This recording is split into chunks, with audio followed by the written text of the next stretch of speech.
remercie Geneviève. Ça fait toujours quelque chose d'entendre parler de soi. Soit on entend parler d'une autre, et puis en même temps on se retrouve un petit peu, enfin, on se retrouve beaucoup. Tu as parlé de la dimension de la violence institutionnelle. C'est une dimension, je crois, qui est toujours très présente pour moi quand j'aborde une question.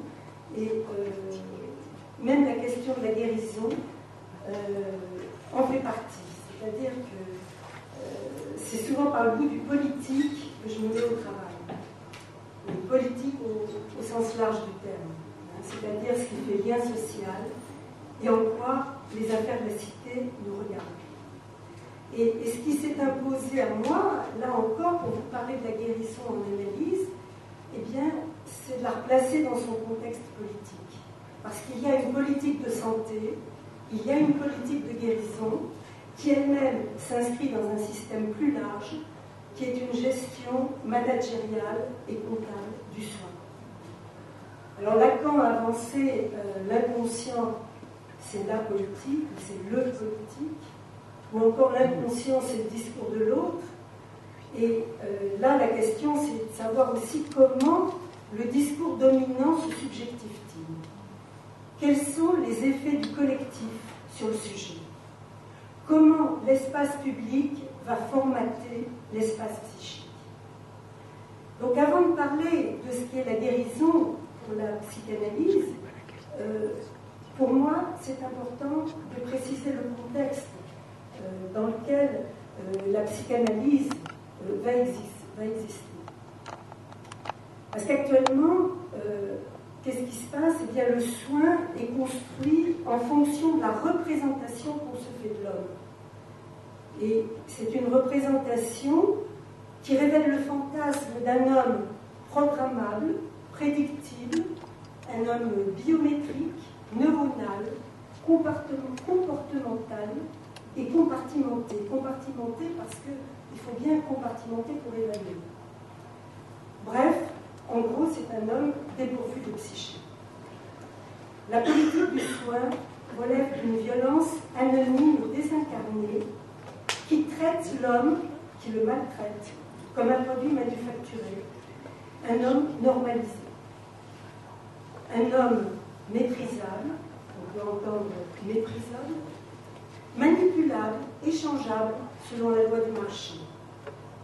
Et à le définir comme un exemplaire de l'ensemble, on oublie que chacun est unique. Quelle place pour la psychanalyse dans un système où tout doit être sous contrôle, segmenté, mesuré, quantifié, évalué, où tout concourt à vouloir guérir le sujet de son inconscient? C'est Nassir Hamad qui dit ça, guérir le sujet de son inconscient. Alors ce n'est pas pour rien que la question du soin et de la guérison au travers de la psychanalyse surgit aujourd'hui sur le devant de la scène. Alors en premier lieu, d'une façon basique, j'ai envie de dire que la psychanalyse, avec son statut d'extraterritorialité, est une respiration, un souffle de liberté, même si aventuré, on passe par des remous, des tempêtes et des raz-de-marée. La psychanalyse fait poche de résistance à un mode de gouvernance comptable et un mode de représentation qui zoologise l'espèce humaine, la chosifie et la déproprie le sujet du propre de sa vie, pour la modéliser en ce que Agamben appelle forme de vie. Une forme de vie calibrée par des camisoles chimiques, psychiques et comptables. La camisole chimique biologise la santé mentale. La camisole psychique, c'est celle des neurosciences et du modèle comportementaliste et cognitiviste, dans le déni de l'inconscient. Quant à la camisole financière, elle alloue les budgets aux bons élèves qui respectent les objectifs. Et la boucle est bouclée. Les médecins sont maintenant payés à la performance, les médecins en libéral. Ils sont payés à la performance sur la base du respect d'objectifs de santé publique, avec une liste d'indicateurs de bonnes pratiques à respecter. 50 points de bonus, soit 350 €, s'ils sont équipés d'un logiciel d'aide à la prescription. La guérison se prescrit aujourd'hui par des énoncés prêts à guérir, comme on confectionne du prêt-à-porter. Exemple, l'autisme. Sous la bannière de la haute autorité de la santé, des expertises tronquées démontrent ce qu'on veut obtenir. Ainsi, la supériorité supposée des TCC sur la psychanalyse. De la même façon qu'on comparerait un produit manufacturé de grande consommation à la création d'une œuvre unique, d'une pièce sur mesure. Comme si on pouvait comparer une affiche reproductible à l'infini à une œuvre d'art unique. Évaluer suppose de segmenter, de compartimenter pour comparer et faire rentrer dans une case, là où l'approche analytique est inévaluable, de reposer sur le fait que chacun est une exception de l'ensemble. C'est une expression de Marie-Jean Sorel, dans un livre qui s'appelle La folie évaluation. Des protocoles dictent une prise en charge homogénéisée, tandis que des guides de bonnes pratiques professionnelles dispensent de penser. La psychanalyse qui échappe encore au formatage, à l'évaluation, aux statistiques et donc au contrôle de l'État reste le lieu de résistance au discours standardisé et normatif. Quant aux symptômes, ils prennent la forme que le collectif leur propose, leur impose. Les grandes crises hystériques de Charcot ont disparu, mais les troubles bipolaires ont envahi la scène du DSM. Entre le vide d'une dépression sans métaphore et le trop-plein d'une tension non liée. Dans le DSM, point de trace de mal de vivre, de maladie d'amour, d'angoisse, de conflit, de culpabilité, de castration comme destin de la condition humaine. Point de structure et de repères métapsychologiques. Mais un catalogue d'items descriptifs et réducteurs qui va stigmatiser l'écart à la norme. Si les analystes se sont interdits d'user du terme médical de guérison, presque un mot tabou, d'autres, moins scrupuleux, moins regardants, s'en sont emparés et glorifiés, comme on s'empare d'une part de marché, le marché du bien-être et du droit au bonheur. Le marché de la guérison promet le retour orthopédique à la normalité entre psychothérapie ready-made et marché pharmaceutique, dont le DSM est le principal pourvoyeur.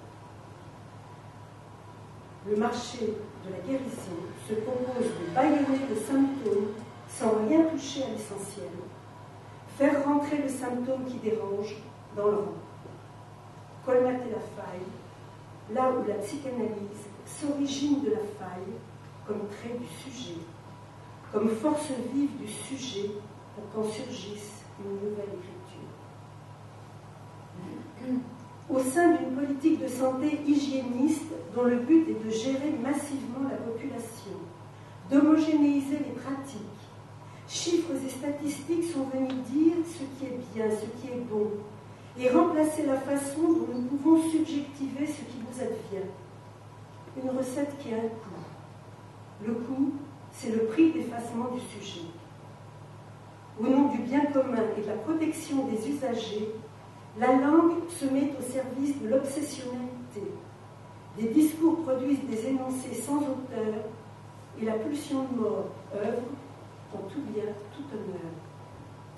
Une langue fonctionnelle et opératoire, une langue pragmatique qui renonce à sa fonction symbolique et met en exil la langue de l'humain.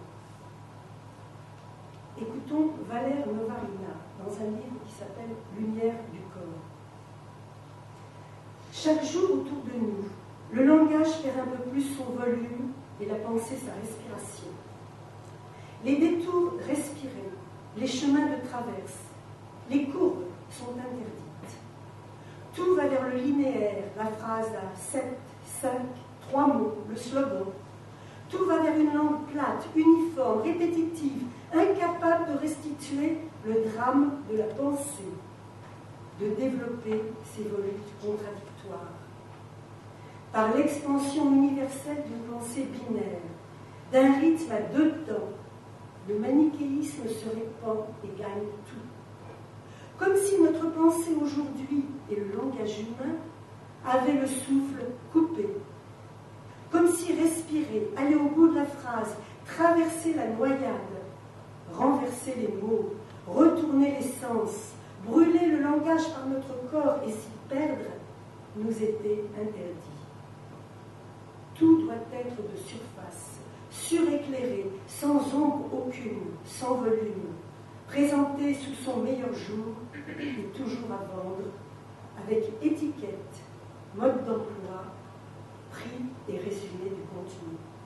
Eh bien, je trouve que ça rend bien compte du monde dans lequel on vit aujourd'hui et dans lequel la politique du soin est enfermée.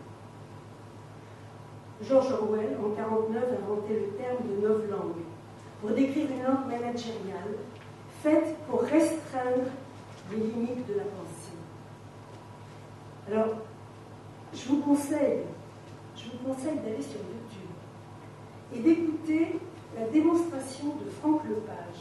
Franck Lepage, qui est un ancien éducateur de prévention et qui fait sur le mode de l'humour une vraie leçon de linguistique et de sociologie politique. Ça s'appelle Langue de bois et éducation populaire. Il y a une version de 5 minutes, une autre version absolument géniale de 30 minutes, et il montre comment, avec une dizaine de mots à la mode, des mots à tout faire, aussi pompeux que creux, employés dans n'importe quel ordre, on peut faire dire n'importe quoi à n'importe qui. C'est-à-dire tout et son contraire sur un ton docte et profond. Franck Lepage, Langue de bois et éducation populaire. Eh bien, la psychanalyse, c'est le nom de ce qui résiste à la novlangue, ou ce qui devrait lui résister hors de tout dogmatisme, de toute langue de bois, parce que c'est le lieu de l'énonciation au un par un, et non des énoncés collectifs, des subjectifs. La cure analytique est une expérience intime, unique, existentielle, pas reproductible, qui tient sa valeur d'échapper à toute évaluation quantifiée, qui tient sa valeur d'être inévaluable. Face aux malades traités, maltraités, la psychanalyse est intraitable. Intraitable de ne pas se plier aux normes, protocoles et guides de bonne pratique. Intraitable de refuser de biologiser l'humain. Intraitable d'échapper au traitement statistique. Intraitable de ne pas se conformer à la démarche qualité. Intraitable de ne pas prendre en compte la satisfaction de l'usager. Alors, la psychanalyse, parce qu'elle se démarque des pseudo-évidences de la modernité, parce qu'elle échappe aux outils gestionnaires et aux normes managériales, la psychanalyse fascine, comme l'interdit fascine, autant qu'elle irrite. Attirance, répulsion, anathème, persiflage. Depuis Freud, l'homme résiste à ce savoir qui fait vaciller sa suffisance. Alors aujourd'hui, le temps n'est plus à jouer la belle indifférence à la souffrance et à la guérison. Il y a aujourd'hui nécessité et urgence à sortir du bois et assumer ce terme de guérison, à le travailler en essayant de rendre raison de ce qui guérit, comme l'énonce le criminel. Parce que la visée de Freud fut dès l'origine thérapeutique, quelles qu'en soient les butées, des butées cliniques qui ont amené des avancées théoriques. Freud écrit: le but à atteindre dans le traitement sera toujours la Herstellung, traduit par la guérison pratique du malade ou le rétablissement du malade. Ça sera toujours la récupération de ses facultés d'agir et de jouir de l'existence.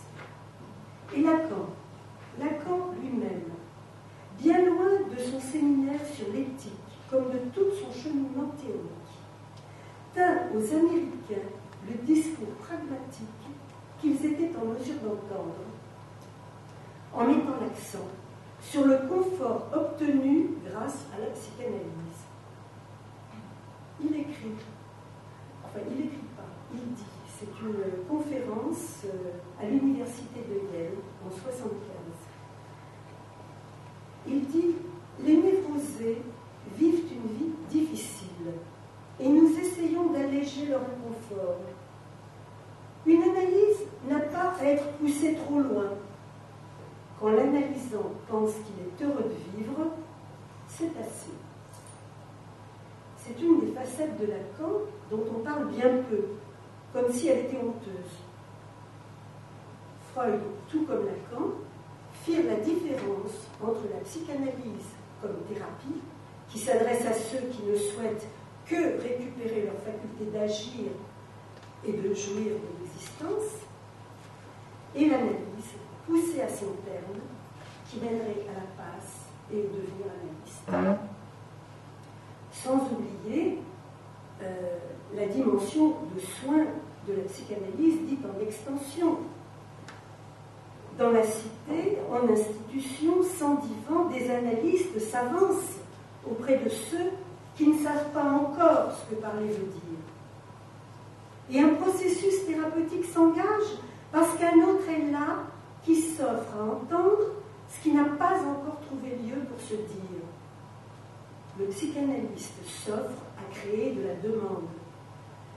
Dans mon exposé qui a été publié dans la livre de Cher dont tu parlais, j'évoquais quelque chose qu'on appelle désir de l'analyste, nous pousse à offrir, même à ceux qui ne l'ont pas demandé, libre à eux de s'en emparer ou pas, ce petit rien qui fait écart, ce petit rien inestimable en ce qui va permettre, parfois, que se desserre l'étau de la malédiction, du mal dit, pour qu'il laisse place à d'autres dires et aux autres possibles d'une vie.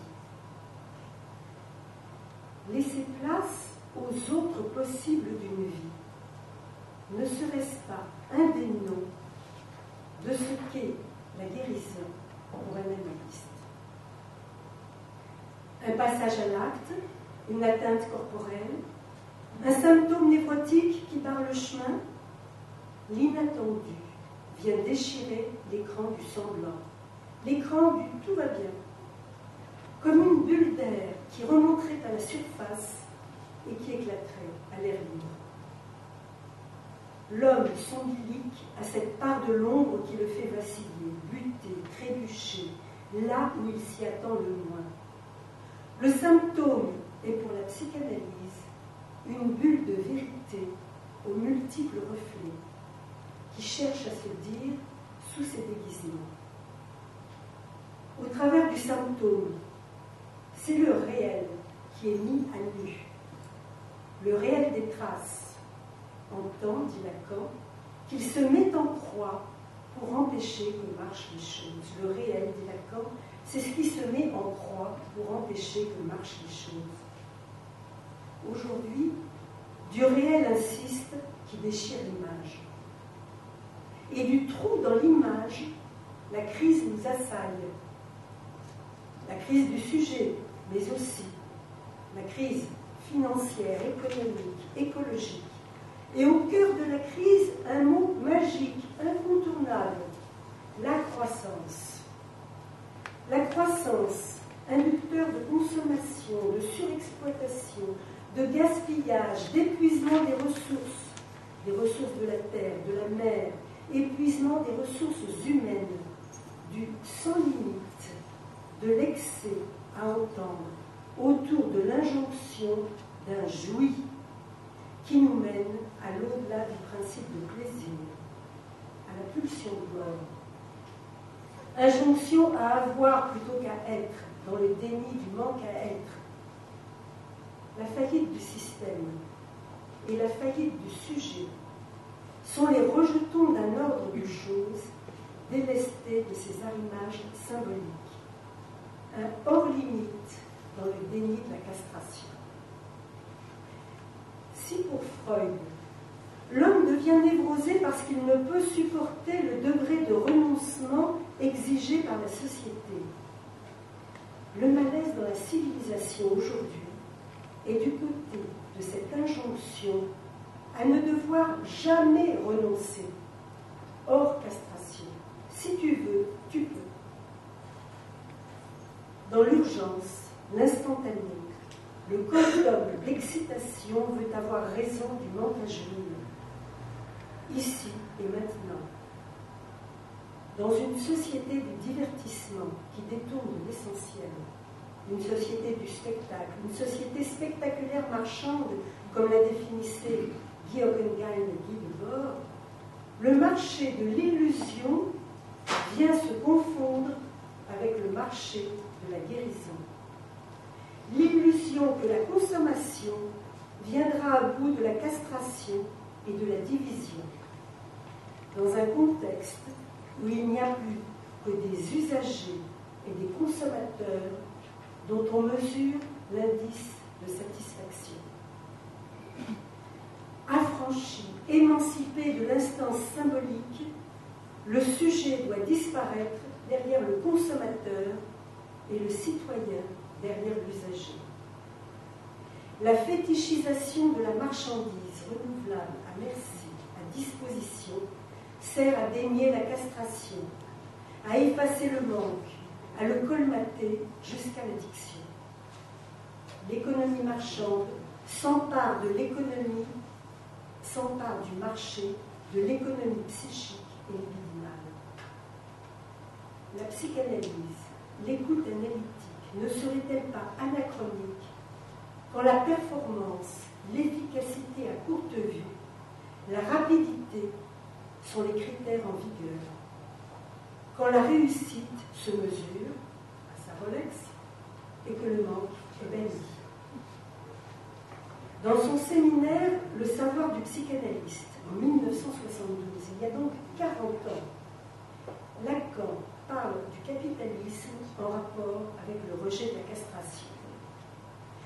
Ce qui distingue le discours du capitalisme est ceci, la Verwerfung, le rejet en dehors de tous les champs du symbolique, avec comme conséquence le rejet de la castration. Et il ajoute, ce n'est pas parce que la Verwerfung rend fou un sujet qu'elle ne règne pas sur le monde comme un pouvoir rationnellement justifié. Ce qui a été forclos du discours dominant revient en boomerang en tant que crise systémique.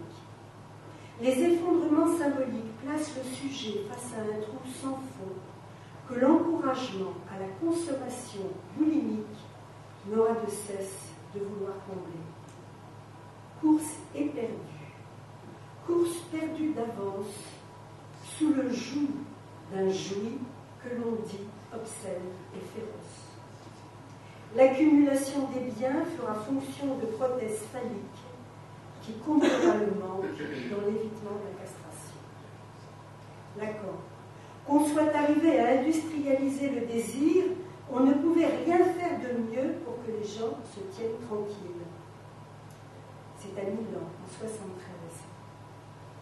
Ainsi déresponsabilisé, spectateur en pure perte d'un monde d'images et de bruit, l'homme nouveau serait, dit-on, sans profondeur, sans relief, transparent, un peu comme le Beaujolais nouveau.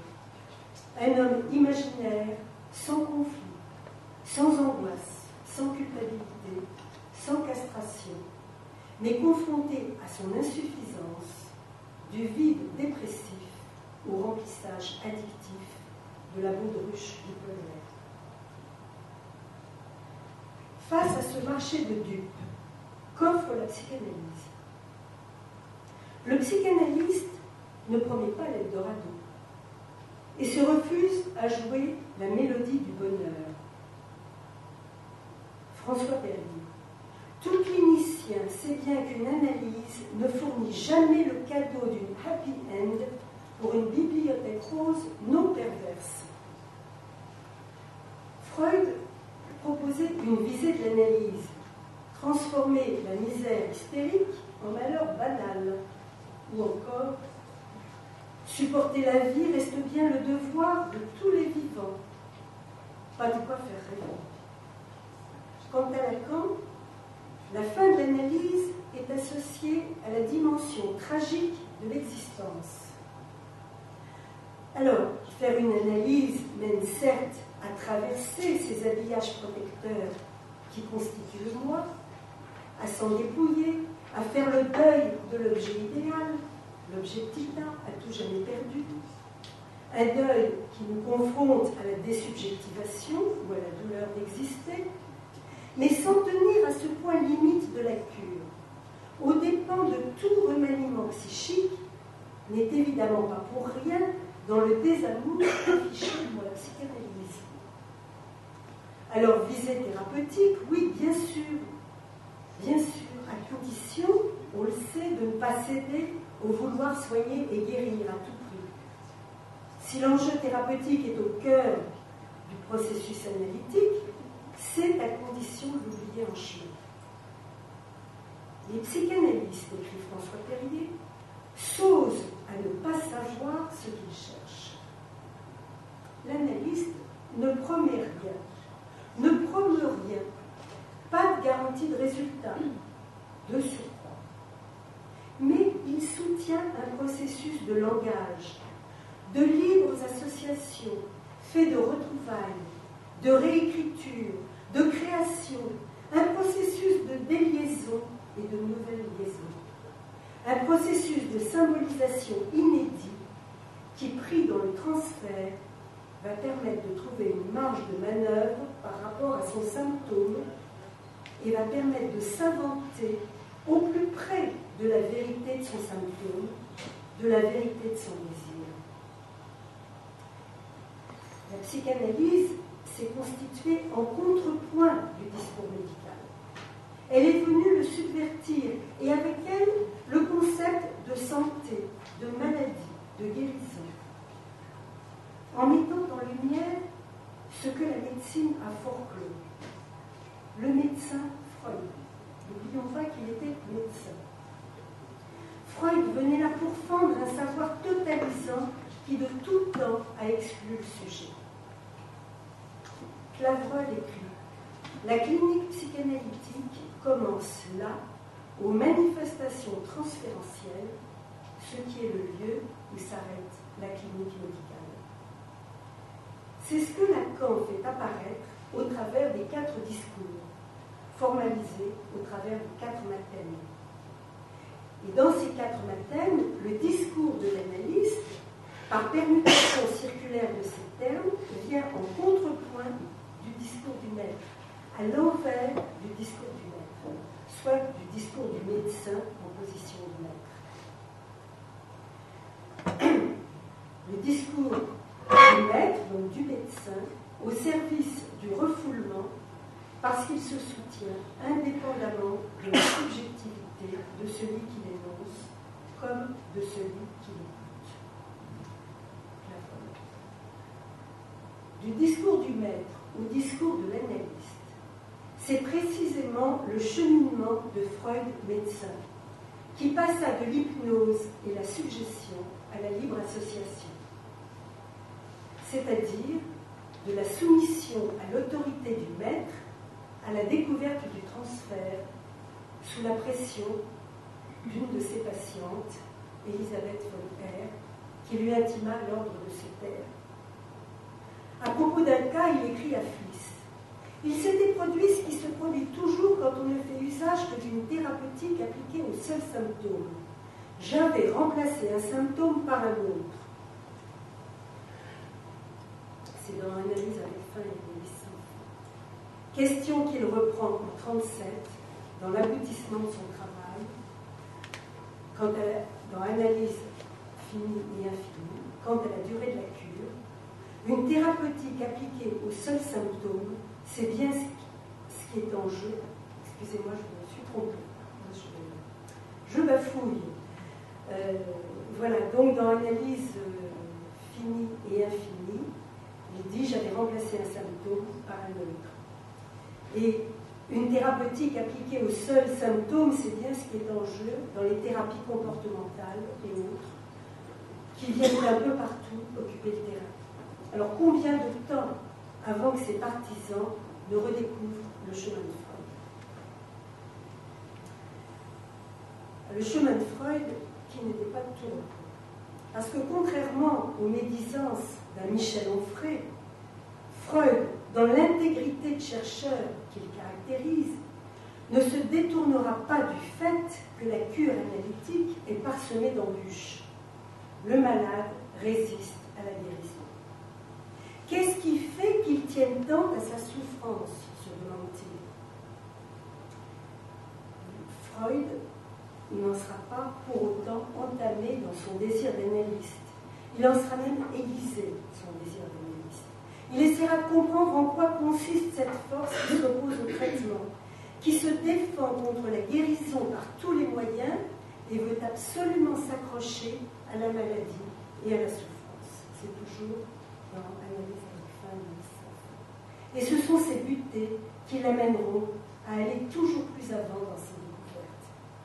Et il découvre là tous les obstacles, des forces de blocage qui prendront le nom de réactions thérapeutiques négatives, compulsion de répétition, masochisme primordial, jusqu'à inventer ce terme scandaleux pour certains encore aujourd'hui de pulsion de mort.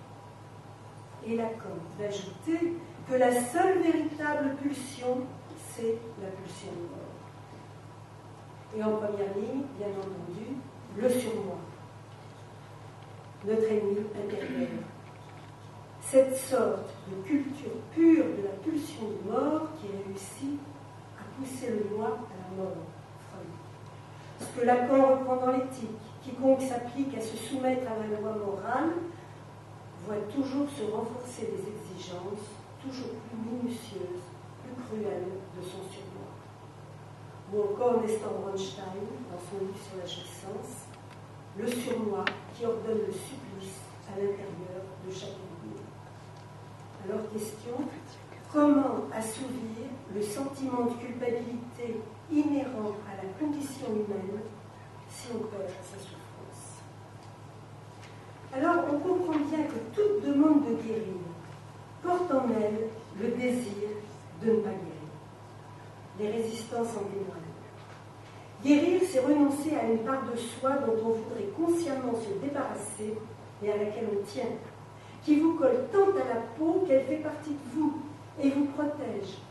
Vous protège de quoi? D'une représentation douloureuse, inconciliable, d'un espace de liberté intérieure qui fait peur.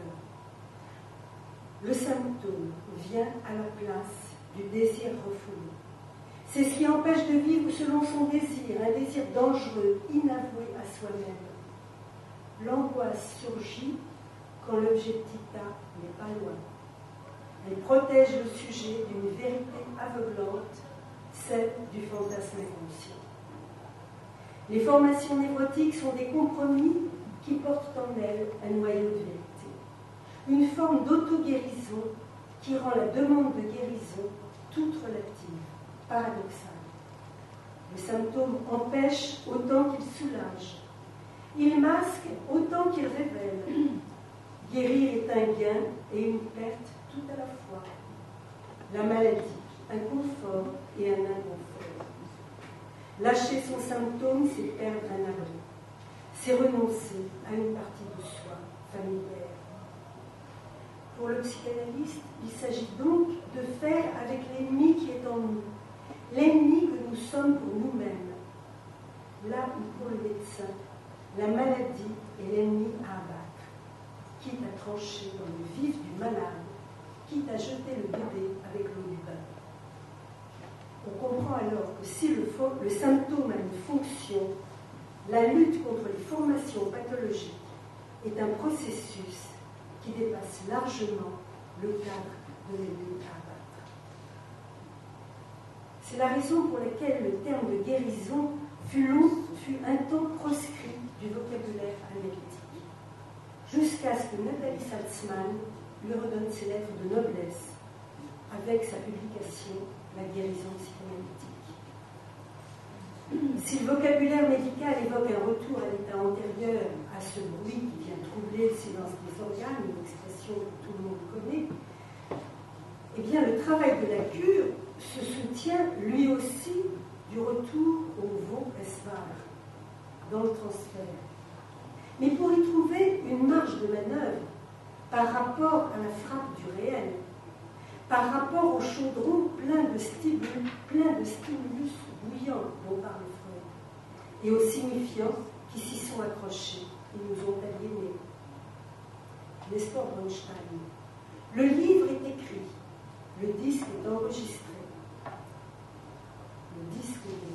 Le livre et le disque du chaudron plein de stimulus bouillants. Il faut les rendre audibles, les convertir en paroles et musique. De détour en accident de parcours, en accident de mémoire, en accident de langage, en accident de corps, le transfert nous conduit jusqu'à des terres familières et étrangères à la fois, encore inconnues et pourtant déjà là depuis la nuit des temps. Une nuit noire, parsemée d'étoiles filantes, aussi éclairantes que fugaces, qu'on appelle réminiscence. Du réel, antérieur à toute symbolisation, aux empreintes successives, des processus primaires à l'élaboration secondaire. Le trajet de la cure est un rebours qui parcourt, déchiffre et transcrit les traces d'une mémoire en exil. C'est l'ardoise magique de Freud, comme matrice des écritures à venir, jusqu'à la sublimation, comme processus. Alors là, c'est une phrase que j'aime beaucoup. Celle est de Nestor Bronstein. Il parle de la sublimation comme un processus qui récupère la vérité de l'inscription originaire en un savoir inventé. La sublimation récupère la vérité de l'inscription originaire en un savoir inventé. De transcription en transcription, et à partir des premières perceptions, puis du ça, puis de l'inconscient, puis du préconscient, puis du conscient, on retrouve, selon Bronstein, transposé, sublimé, ce qui du début est définitivement perdu. Je vous renvoie à la lettre 52 de Freud à Fils sur la transcription des traces. Alors, je voudrais dire quelques mots plus précisément sur les atteintes du corps et la psychanalyse, puisque nous sommes à la PMI. Pour Freud, la santé ne se décrit pas autrement que métapsychologiquement. Pour Canguilhem, être en bonne santé, c'est pouvoir tomber malade et s'en relever. Pour Grodeck, ce n'est pas le médecin qui vient à bout de la maladie, mais le malade. Le malade se guérit lui-même, comme c'est par ses propres forces qu'il marche, mange, pense, dort. Et même Pasteur, dans le même esprit, écrivait « Le germe n'est rien, le terrain est tout ». Alors le terrain, les propres forces du malade, la métapsychologie, c'est tout ce qui échappe au savoir de la médecine. Pourquoi l'éclosion d'une maladie à tel moment? Pourquoi certains guérissent, d'autres pas? Qu'est-ce qui se joue? Qu'est-ce qui se noue? Qu'est-ce qui se dénoue d'une pulsion de mort? Là, dès l'origine, nouée la pulsion de vie. Et toujours, au bout du chemin, un chemin plus ou moins long, toujours l'expérience intime du ratage inhérente au vivant. Ce qui fait dire à Jules Romain, à Nias Knock, la santé est un état précaire, transitoire, et qui ne présage rien de bon. La vie porte en elle ce processus mortifère qui se révèle à la conscience quand la maladie vient creuser une brèche dans une vie qu'on oublie être mortelle. La maladie nous rappelle alors l'ordre de notre fragilité, l'ordre de notre castration.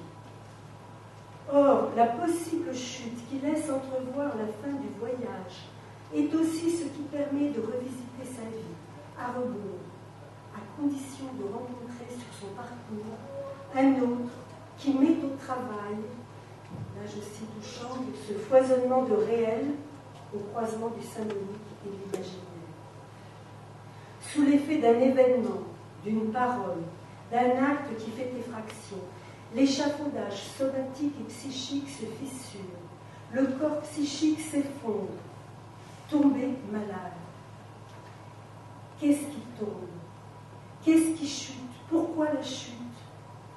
En deçà du symbolique, au-delà du principe de plaisir, la désintrication pulsionnelle laisse apparaître le réel sous sa forme ravageuse. Pour Nathalie Salzman, la pulsion de mort est le champ de l'inconscient lui-même et se repère par ses effets. Nommer ces zones obscures qui font loi, ne pas les dénier. L'analyste est celui qui va s'appuyer sur les pulsions de mort pour se faire passeur d'une économie du vivant. Nathalie Salzman parle de rendre aux pulsions de mort leur forme de vie psychique, ce qu'elle appelait la pulsion anarchiste.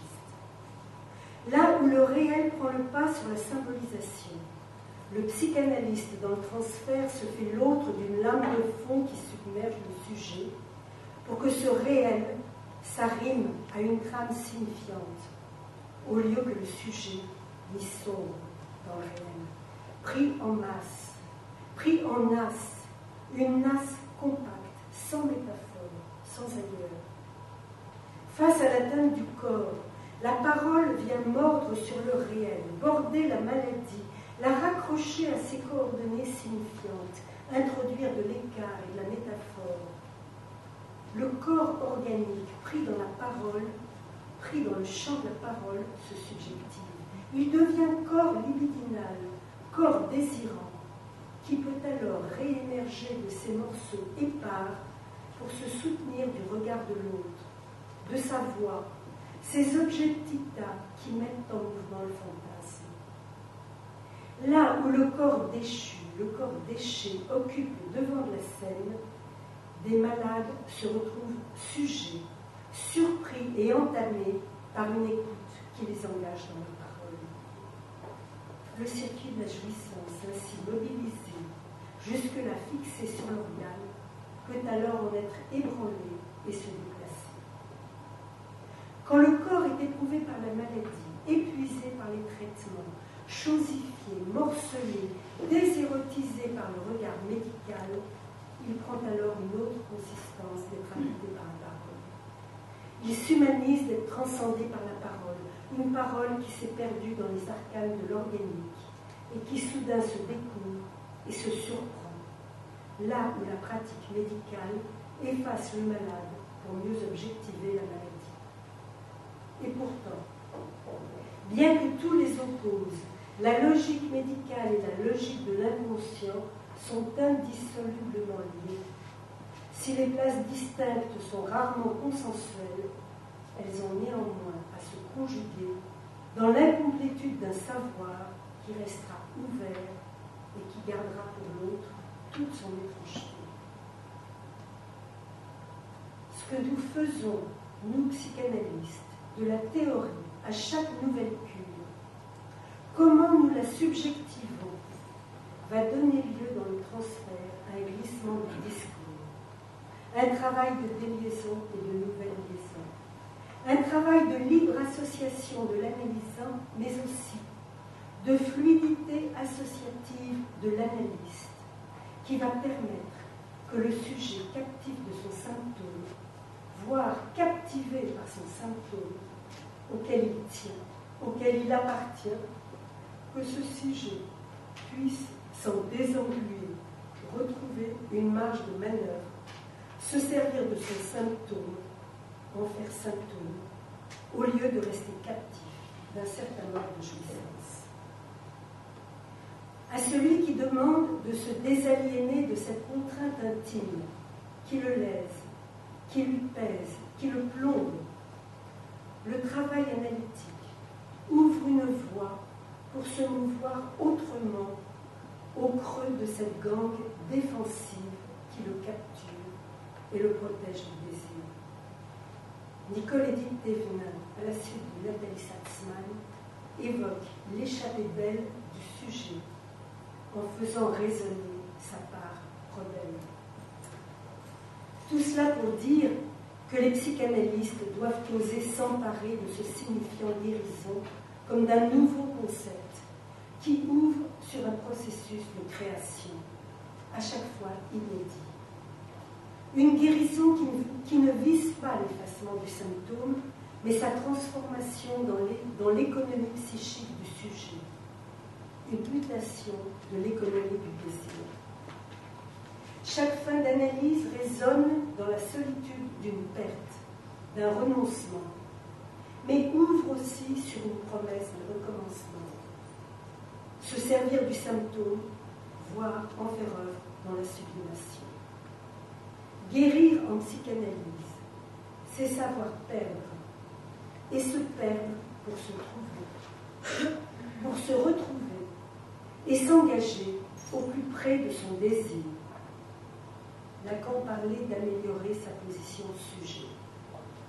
C'est renoncer à l'absolu du bonheur et du bien. Guérir des illusions pour se saisir des rencontres, des hasards de la vie et rebondir. L'analyste se porte garant. Garant de quoi? De soutenir ce qui va dans le sens de l'émergence du sujet, au plus près de sa division, au plus près du trait de son symptôme, comme émergence de la vérité de son désir. Il est le seul à soutenir cette aventure de la condition humaine, à soutenir la vérité de la condition humaine. Alors tout à l'heure, je citais François Perrier qui disait les psychanalystes s'osent à ne pas savoir ce qu'ils cherchent. Et je conclurai avec un maître hassidique du XVIIIe siècle, Rabbi Nachman de Bratislava, qui était analyste avant l'heure, et qui dit « Ne demande jamais ton chemin à celui qui le connaît, tu risquerais de ne pas t'égarer. »